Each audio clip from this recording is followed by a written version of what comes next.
Hello students, welcome to my channel.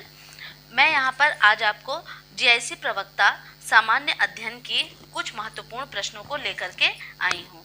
मैं paper second में home science की तैयारी कराती हूँ, तो आपके जो भी बच्चे होम साइंस वाले हैं, जिनका एक ऑप्शनल पेपर सभी का, फर्स्ट पेपर सभी के लिए है और सेकंड पेपर में मैं स्पेशली होम साइंस की तैयारी कराता हूँ। तो फर्स्ट पेपर में ये प्रैक्टिस सेट है जो कि पूर्व में आए हुए एग्जाम्स के पेपर के प्रश्न हैं, ठीक है। तो उसके हिसाब से मैं आपको यहाँ पे प्रैक्टिस कराऊंगी और आप इस तरह से प्रैक्टिस करके आप अपने तैयारी को एक अच्छा स्ट्रेंथ दे सकते हैं, ठीक है। तो हम बढ़ते हैं अपने पहले प्रश्न की ओर। निम्न में से किस अधिवेशन के लिए कांग्रेस ने पहली बार एक महिला अध्यक्ष को चुना? कलकत्ता अधिवेशन 1917, गया अधिवेशन 1922, इलाहाबाद अधिवेशन 1921, लखनऊ अधिवेशन 1916। तो यहाँ पर हमारा करेक्ट ऑप्शन है कलकत्ता अधिवेशन 1917, ठीक है। तो कलकत्ता अधिवेशन में क्या ऐसा खास हुआ था? तो कांग्रेस का जो 72वां अधिवेशन का आयोजन 26 से, कौन सा 72वें अधिवेशन का आयोजन जो आपके 26 से 29 दिसंबर 1917 में कहाँ हुआ? कलकत्ता में हुआ। और यहाँ पर कौन बनी थी? पहली बार जो थी वो एनी बेसेंट को कांग्रेस का प्रथम महिला अध्यक्ष चुना गया था। तो आपको इसको याद भी रखना है, किसको चुना गया था? एनी बेसेंट को, एनी बेसेंट को कांग्रेस की पहली प्रथम महिला अध्यक्ष चुना गया था। और कौन सा अधिवेशन था वो? कलकत्ता अधिवेशन था। आपका नेक्स्ट क्वेश्चन है, निम्नलिखित में से किसने हिरण्यगर्भ धार्मिक कार्य कराया था? मयूर शर्मन, हरिचंद्र, दंती दुर्ग, हर्ष। तो यहाँ पर इसका करेक्ट आंसर होता है दंती दुर्ग, ठीक है। दंती दुर्ग यहाँ पर करेक्ट आंसर है। और दंती दुर्ग जो है राष्ट्रकूट वंश का संस्थापक था। किसका? दंती दुर्ग राष्ट्रकूट वंश का संस्थापक था, ठीक है। इसका ये संस्थापक था। और उसने जो वहाँ पे गुलबर्ग क्षेत्र, जो गुलबर्ग क्षेत्र कहाँ हमारा स्थित है? कर्नाटक में, ठीक है। गुलबर्ग क्षेत्र कर्नाटक में उसकी राजधानी स्थित थी, ठीक है। और उसने हिरण्यगर्भ नामक, जो ये हिरण्यगर्भ, ये वर्ड ये पूछा गया है, ये क्या है? धार्मिक कार्य क्या था? ये एक यज्ञ था, ठीक है। तो आपको ये कुछ पॉइंट हैं जिनको आप याद रखेंगे। राष्ट्रकूट जो थे उनके वंश का संस्थापक था और उसकी राजधानी कहाँ थी? कर्नाटक के गुलमर्ग क्षेत्र में थी, ठीक है। कर्नाटक के गुलमर्ग क्षेत्र में थी। और हिरण्यगर्भ क्या है? ये एक यज्ञ है। तो ये किसने कराया? दंती दुर्ग ने कराया। ओके, नेक्स्ट क्वेश्चन है, कनिष्क के सारनाथ बौद्ध प्रतिमा अभिलेख की तिथि क्या है? ओके, 78 ईस्वी सन, 81 ईस्वी सन, 98 ईस्वी सन, 121 ईस्वी सन। तो यहाँ पर इसका करेक्ट आंसर होता है आपका आंसर नंबर बी। तो कनिष्क के सारनाथ बौद्ध अभिलेख की तिथि 81 ईस्वी सन है। और यह प्रतिमा मथुरा से लाकर कनिष्क से राज्यारोहण के तीसरे वर्ष सारनाथ में स्थापित की गई, ठीक है। तो ये जो ये प्रतिमा थी वो 78 ईस्वी सन में आ गई थी, ठीक है। लेकिन उसके 3 साल के बाद ये प्रतिमा स्थापित की गई। और कहाँ से लाई गई थी? ये मथुरा से लाई गई थी। और कनिष्क के राज्यारोहण, मतलब जो राजा कनिष्क थे उनके राज्यारोहण में ये प्रतिमा को स्थापित किया गया। बढ़ते हैं हम लोग अपने नेक्स्ट क्वेश्चन की ओर। हमारा नेक्स्ट क्वेश्चन है, औरंगजेब ने किसको साहिबाद उज जमानी की उपाधि प्रदान की? तो शायस्ता खान, अमीन खान, जहां आरा, रोशन आरा। तो यहाँ पर हमारा करेक्ट आंसर होता है जहां आरा, ठीक है। जहां आरा ये क्या है? साहिबाद उज जमानी, इन्होंने उसकी उपाधि प्रदान की। तो ये मुगल शासक थे, ठीक है। तो जहां आरा कौन थी? औरंगजेब ने जहां आरा को किसकी उपाधि दी? साहिबाद उज जमानी की उपाधि प्रदान की। और जहां आरा जो वो शाहजहां और मुमताज, ठीक है, शाहजहां और मुमताज महल की सबसे बड़ी बेटी थी। और समझे, किसकी बेटी थी? शाहजहां और मुमताज महल, ठीक है, उनकी सबसे बड़ी बेटी कौन थी? जहांआरा बेगम थी। और औरंगजेब ने इनको किसकी उपाधि दी? साहिबात उज जमानी की उपाधि दी। और ये औरंगजेब की क्या हो गई? बड़ी बहन हो गई। ठीक है, तो इस तरह से आप याद रखेंगे चीज़ों को रिलेट करके, तो आप भूलेंगे नहीं। और नेक्स्ट क्वेश्चन हमारा है, बंगाल के विभाजन के समय बंगाल का लेफ्टिनेंट गवर्नर कौन था? तो पहला है यहाँ पे सर एंड्रूज फ्रेजर, बी है H रिजले, सी है ब्रोडिक, डी है A.T एरुंडेल। ठीक, तो ये हमारा जो प्रश्न है इसका उत्तर होता है सर एंड्रूज फ्रेजर। ठीक है, ऑप्शन नंबर ए है क्या है हमारा करेक्ट आंसर है। ये कौन थे? ये भारतीय सिविल सेवा के अधिकारी थे। जो सर एंड्रूज जो हेंडरसन है वो क्या है? ये हमारे यहाँ पे भारतीय सिविल सेवा के एक अधिकारी थे। और उन्होंने कब से बंगाल विभाजन की बात करें हम तो 1903 से 1908 ठीक है के बीच। ठीक है, बंगाल विभाजन का समय था ये। तो 1903 से 1908 के बीच लेफ्टिनेंट गवर्नर के रूप में अपनी सेवा दी। और बंगाल विभाजन हमारा कब हुआ था? 1905 में। ठीक है, 1905 में बंगाल विभाजन हुआ, तो 1903 से 8 के बीच में थे ये, तो इसीलिए इन्हीं का समय ये था। और सर एंड्रूज फ्रेजर क्या थे? ये हमारे सिविल सेवा के अधिकारी थे। ओके, नेक्स्ट, भारतीय पशु चिकित्सा विज्ञान अनुसंधान संस्थान कहाँ अवस्थित है? तो ये बरेली में है, मथुरा में है, बरनाल में है, पटना में है। तो यहाँ इसका करेक्ट आंसर यहाँ पर होता है कि उत्तर प्रदेश के जिले बरेली में ये स्थित है। और यहाँ पर जो आपकी पशु चिकित्सा अनुसंधान क्षेत्र है ये क्या है? भारत का बहुत ही महत्वपूर्ण संस्थान है और ये हमारे बरेली में स्थित है। ये फैक्ट बेस्ड क्वेश्चन है। आप जब बहुत सारे अनुसंधान केंद्र के नाम आप याद करेंगे तो उसमें आप इसको भी याद रखें। नेक्स्ट है, जलवायु परिवर्तन पर भारत का प्रथम राष्ट्रीय कार्य योजना कब लोकार्पित की गई? 2000 में, 2008 में, 2012 में और 2015 में। तो यहाँ पर जो 2008 में ये आपकी क्लाइमेट, ठीक है, ये आपका जलवायु परिवर्तन पर भारत की प्रथम राष्ट्रीय कार्य योजना कब आरंभ की गई? सन 2008 में आरंभ की गई। तो ये आपकी, और यहाँ पर इसकी डेट भी है, ठीक है, 30 जून को सन 2008 में मतलब कि ये योजना प्रारंभ की गई। और इस जो ये योजना थी उसको मतलब कोई भी योजना होता है तो उसको लागू करने का उद्देश्य होता है। तो जो हमारे देश में क्या ये ग्लोबल जो सब जलवायु परिवर्तन हो रहा है ना, इसी को दूर करने के लिए, इसके दुष्प्रभावों को देखने के लिए इस योजना का क्रियान्वयन किया गया। नेक्स्ट है, भारत के संविधान सभा की अंतिम बैठक की सही तिथि बताइए। तो भारत के संविधान सभा की अंतिम जो बैठक थी उसकी सही तिथि थी 24 जनवरी सन 1950। ठीक है, कब थी वो? 24 जनवरी सन 1950 में थी। तो भारतीय संविधान के निर्माण के दौरान कितने अधिवेशन हुए थे? 11 अधिवेशन हुए थे। और उसके अंतिम दिन 26 नवंबर 1949 को संविधान को अंगीकृत किया गया, इसीलिए संविधान दिवस मनाया जाता है। ठीक है, तो कब है ये? 26 नवंबर को है। 26 नवंबर 1949, सॉरी यहाँ पे दिसंबर लिख गया, इसको इरेज कर देती हूँ। आपका 26 नवंबर सन 1949 को ना ये हमारा संविधान अंगीकृत किया गया, इसीलिए संविधान दिवस के रूप में 26 नवंबर को भी मनाया जाता है।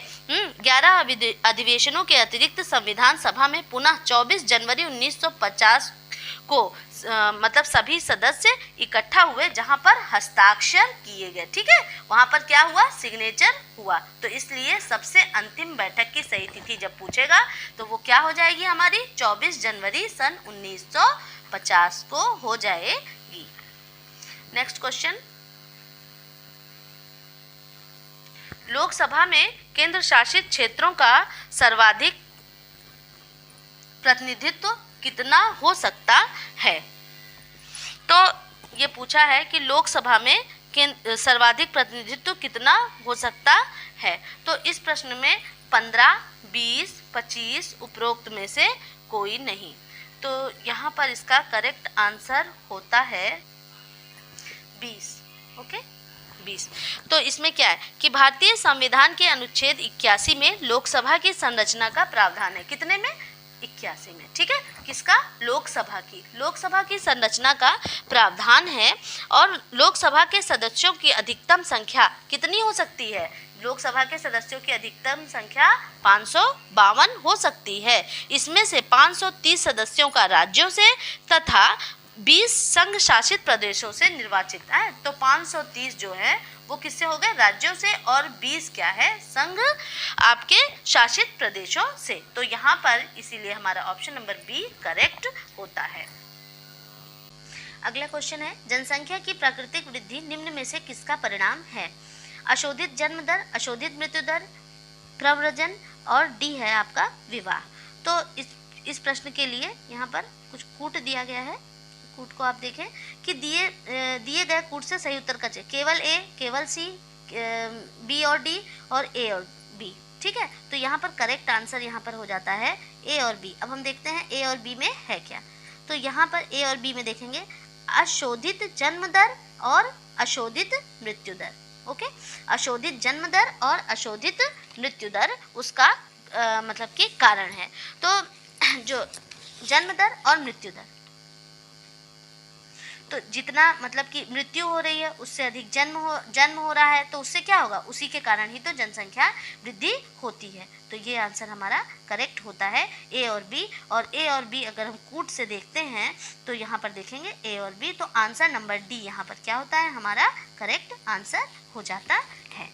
नेक्स्ट क्वेश्चन है हमारा, उत्तर प्रदेश में पूर्वांचल एक्सप्रेसवे मार्ग निम्नलिखित में से किस नगर से नहीं गुजरेगा? तो इस तरह का प्रश्न आपको देखने को मिल सकता है। पूर्वांचल एक्सप्रेसवे आपका है तो, और इसको किसी न किसी के शहर से गुजरेगा ही ये। तो आप देखें कि किस नगर से नहीं गुजरेगा। किस नगर से नहीं गुजरेगा? तो आप यहाँ पे देखिए फैजाबाद, बस्ती, आजमगढ़ और मऊ। तो इसका करेक्ट आंसर क्या है? बस्ती। ठीक है, तो ये कहाँ से नहीं गुजरेगा? बस्ती से नहीं गुजरेगा। तो 14 जुलाई 2018 कब? एक्सप्रेसवे की बात अगर हम करें तो 14 जुलाई आपकी और 2018 14 जुलाई 2018 को प्रधानमंत्री नरेंद्र मोदी के द्वारा उत्तर प्रदेश के जनपद आजमगढ़, ठीक है, आपका आजमगढ़, हमारे माननीय योगी आजमगढ़ उन्हीं का है। तो ठीक है, आजमगढ़, और आजमगढ़ का वहाँ पर एक जिला है, कौन सा? मुंदरी है। वहाँ पर जो ग्राम है वो कौन सा है? वो मुंदरी ग्राम है। वहीं से पूर्वांचल एक्सप्रेसवे लखनऊ से प्रारंभ होकर वहीं पर इसका क्या हुआ था? शिलान्यास हुआ था। ठीक है, मुंदरी गांव में क्या हुआ था? शिलान्यास हुआ था। और वहाँ पर पूर्वांचल एक्सप्रेस कहाँ से प्रारंभ हुआ? लखनऊ से प्रारंभ होकर बाराबंकी, अमेठी, सुल्तानपुर, हाँ आपका कहाँ? बाराबंकी, अमेठी, सुल्तानपुर, फैजाबाद, अंबेडकर नगर, आजमगढ़ तथा मऊ होते हुए जाएगा। तो ये तीनों जगह है, फैजाबाद, आजमगढ़, मऊ, लेकिन बस्ती नहीं है। ठीक है, तो यहाँ आंसर नंबर बी आपका करेक्ट होता है। नेक्स्ट क्वेश्चन है हमारा, निम्न में से कौन सा सबसे बड़ा पठार है? तो यहाँ पर ऑप्शन है Coco Nino, Aquarius, Colorado, Columbia. तो इसमें आपको जब पठार आपने पढ़ा होगा तो आप इसको अच्छे से जान पाएंगे कि ये किसकी मतलब कि एरिया सबसे ज़्यादा किसका बड़ा है। तो आंसर मैं आपको बताने के साथ साथ में मैं आपको ये भी बता दूंगी कि कौन कौन सा कितने वर्ग मील तक कौन कौन से पठार फैले हुए हैं। तो जो करेक्ट आंसर है आपका कोलोराडो। ठीक है, ये आपका करेक्ट आंसर है। अब मैं आपको इसकी सभी का जो एरिया है वो मैं आपको, वो क्षेत्रफल जो है वो मैं आपको बता दे रही हूँ। तो कोकोनीनो जो है आपका ये 5812 वर्ग मील है। कौन सा? 5812 वर्ग मील। ओके, वर्ग मील है आपका। और फिर उसके बाद आपका एक्वेरियस 900 वर्ग मील है। कितना? 900, है 900 वर्ग मील है। आपका कोलोराडो जो है आपका, वो आपका 130,000, 1,30,000 कहिए, जो 1,30,000, ठीक है, वर्ग मील है। तो इसीलिए सबसे बड़ा ही हुआ ना, वर्ग मील है। और ये आपका कोलंबिया जो है वो 1,000 वर्ग मील है, अरे सॉरी 1,00,000 आपका वर्ग मील है, ठीक, कोलंबिया। तो इस तरह से ये हमारा क्वेश्चन यहाँ पर ख़त्म होता है। और आपका नेक्स्ट क्वेश्चन है, और मैं सबसे बताऊं कि विश्व का सबसे बड़ा पठार अगर पूछेगा तो हम लोगों को क्या कहना है, तिब्बत का पठार विश्व का सबसे बड़ा पठार है। नेक्स्ट क्वेश्चन, अधोलिखित में से जीव से जैव मंडल तक जैविक गठन का सही क्रम क्या है? तो जैविक गठन का सबसे सही क्रम जनसंख्या, पारिस्थितिकी तंत्र, समुदाय, भूदृश्य समुदाय, पारिस्थितिकी तंत्र, जनसंख्या, और जनसंख्या, समुदाय, पारिस्थितिकी तंत्र, भूदृश्य, और डी है आपका जनसंख्या, भूदृश्य, समुदाय, पारिस्थितिकी तंत्र, ठीक है। तो यहाँ पर इसका करेक्ट आंसर हो जाता है आपका आंसर नंबर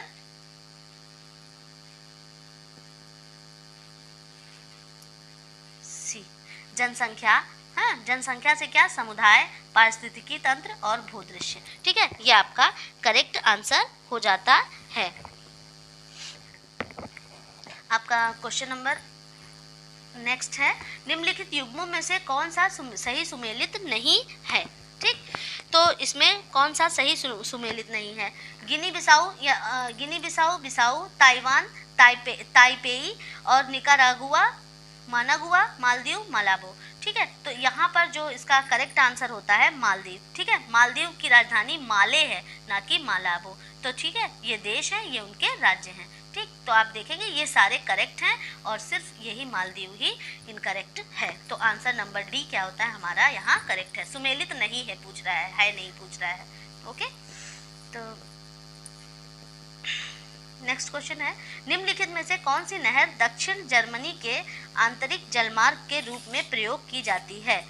वाल्गा दोन नहर, सॉल्ट सेंटी मारी नहर, लुडविग्स नहर और सफ़ेद सागर नहर।